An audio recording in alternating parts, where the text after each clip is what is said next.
Now, yesterday we witnessed council theatrics when Phalatse was ousted as Joburg mayor. It was the third time Phalatse faced the axe, and this time it wasn't so lucky. Several parties, including the Democratic Alliance, are fielding candidates, but the ANC says it will not be contesting the mayoral position this time around. eNCA's Pule Letshwiti-Jones is in Braamfontein and joins us with the very latest. Good morning, Pule. Quite a very interesting one, honestly, that we would see the ANC deciding not to field a candidate. What exactly has been the consideration for them? Well, for now, we don't have any word from them. One would have expected Dada Murero's name to come forward, but it seems as though the bloc, of course, of the ANC, Patriotic Alliance, and of course other parties will be supporting Al Jama'a's Tapelo Ahmad. Of course, we understand Action SA will be bringing in Funzi Ngubeni, while the party has said, it made it quite clear that they will be backing their own candidate, and the DAs in Phalatse will be running for the third consecutive time as well, to try and, of course, defend her mayoral position. But at the center of this as well, we're witnessing sort of like a similar pattern as to what we saw in the city of Ekurhuleni yesterday, where the Super 7, of course, the smaller block of parties such as the UDM, NFP and the AIC, brought a motion forward to try and have the Chief Whip of Council, Keta Shandu, and of course the Speaker, Raymond Dlamini, ousted from position, but that wasn't successful. And the question now is, what about the residents of both metros as well, particularly in the city of Johannesburg, where we do understand that the former mayor, of course, Phalatse, said that she had plans to try and fight the continuous rolling blackouts and, of course, fight the criminality around, cable coppers being stolen, and, of course, substations being sabotaged as well. I'm speaking to the MMC for Environment, of course, Infrastructure, Mr. MMC San, joining us on eNCA this morning. Mr. San, thank you very much for speaking to us. Let's just start, of course, with the plans now. We know the mayor's out. The city of Joburg essentially does not have a leader. What about the residents? We know there was a plan to try and take the load shedding stages down. Sort of like emulate a similar plan that we're seeing in the city of Cape Town as well. But what happens now? Well, until yesterday, I still held the position as a MMC for EIST. And just before council meeting yesterday, our former mayor in Phalatse and I, together with City Power, we've been working for at least 10 months on this load shedding reduction plan. And it's come to fruition. It's a reality, something we can do it. We need 400 million rand in order to bring down Johannesburg's customers and residents 3 stages down. I mean, we all heard that Eskom said, at least for the foreseeable future, is 2 to 3 stages of load shedding. Yeah. If we had our way to implement this, Joburg residents will at least then say that, anything within 3 stages will be okay. Unfortunately, I think you're quite correct when you said that the residents suffer when the politics happen in that council chamber. I mean, we always wanted to ensure that we bring uninterrupted service delivery to our residents.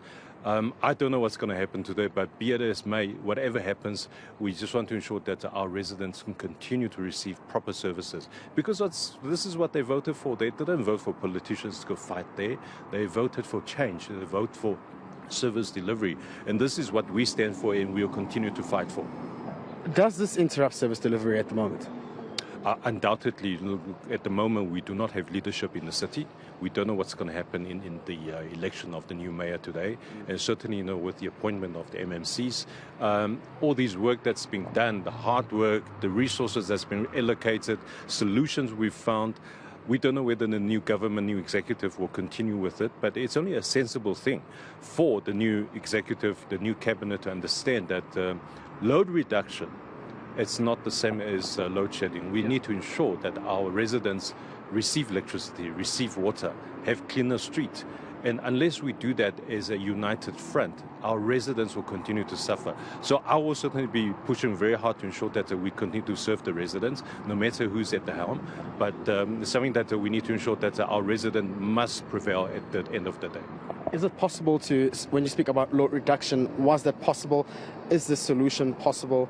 And were you moving in the right step in terms of trying to ensure that the stages can go down, can be reduced as well in the city of Johannesburg?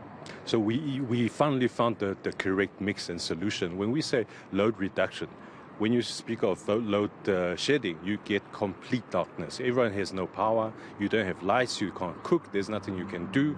But with load reduction, we manage that demand side requirement, so that we will still be able to feed electricity into houses, into shops, into factories, into businesses. So everyone will have the essential equipments running, but the non-essential and the large power consuming appliances such as your geysers, that doesn't need to be on 12 o'clock midday. Those we want to knock off. And with the other interventions, such as your diesel turbines that we'll bring in, when the peak is really at its top, when the demand is high, then we'll initiate those things, ripple relays. And of course, our IPP programs. As I've said, it's 10 months of hard work and finding resources. We finally got there, but unfortunately yesterday happened. But we'll continue. It's a reality. Our Joburg residents can really expect 3 stages down. It's a first, the history in the nation, in the country, and we were very excited. We certainly want to see this project come to fruition.